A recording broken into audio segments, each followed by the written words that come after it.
indray ny tenako tahin'Andriamanitra tompoko amin'ity marainan'ny alarobia faharoa ny volana aprily ity fa ilay manolotra anao ny rapsodiny fahamarinana izay nisorata lehilahin'Andriamanitra pasteur Chris ho antsika isan'andro izany. Androany indray dia mitondra lohateny izy hoe Hazony Ny Teny. Amin'izao natoko voalohany andiny voalohany ka hatramin'ny fahatelo dia milaza tamin'ny voalohany ny teny ary ny teny tao amin'Andriamanitra ary ny teny dia Andriamanitra. Izy dia tao amin'Andriamanitra tamin'ny voalohany. Izy no nahariana ny zavatra rehetra ary tsy izy dia tsy nisy nahariana izao zavatra ary izao na dia iray azy. Voaisy fanazavana lehilahin'Andriamanitra hoe ny zavatra rehetra ataon'Andriamanitra dia amin'ny alalan'ny sampandraharahany teny. Fahamarinana fototra sy tena manandala tokoa no hosaintsika mandrakariva izany. Ny ten'Andriamanitra no fitaovana famoronana.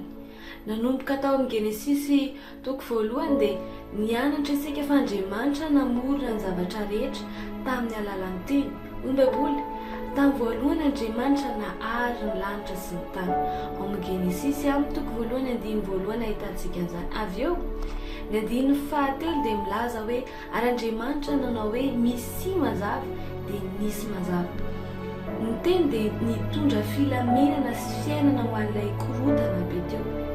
Tsy izany ihany, ao amin'ny filazantsara ny Baiboly dia manambara hoe tamin'ny voalohany ny teny ary ny teny tao amin'Andriamanitra ary ny teny dia Andriamanitra. Izy dia tao amin'Andriamanitra tamin'ny voalohany. Izy no nahariana ny zavatra rehetra ary tsy izy dia tsy nisy nahary izao zavatra ary izao na dia iray azy. Amin'izany natoko voalohany andiny voalohany ka hatramin'ny fahatelo. Ny zavatra rehetra dia nohariana tamin'ny alalan'ny teny. Raha tsy misy ny teny dia tsy misy n'inona. Izany fahatakarana izany dia mampiseho ny herin'ny tenin'Andriamanitra. Tsy misy fetra. Rehefa mahazo ny teny ianao dia afaka manao ny zavatra rehetra. Mety isan-tany hoe raha marina ary izany, nahoana eto amin'izao tontolo izao no betsaka ireo mijaly, nahoana no maro no anatin'ny fanaintainana. Ny valiten'Andriamanitra ny amin'ny fijaliana sy ny fanaintainana eto amin'izao tontolo izao dia Jesosy. Iza moa Jesosy? Izy ny teny.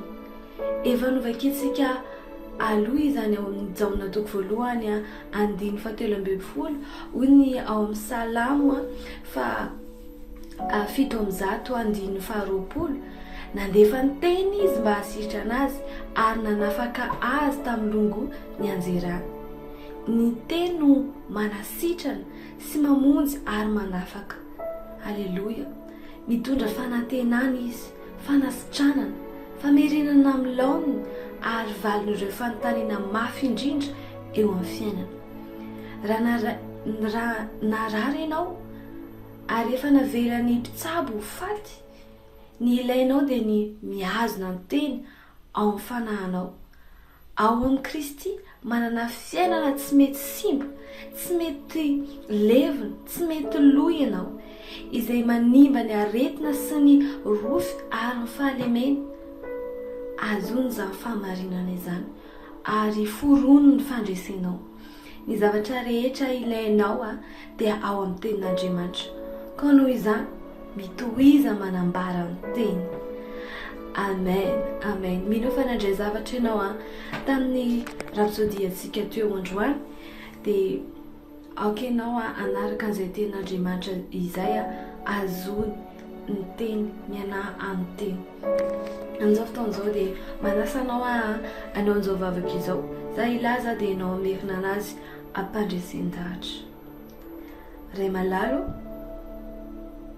misaotra anao noho ny herin'ny teninao izay mamorona sy manova.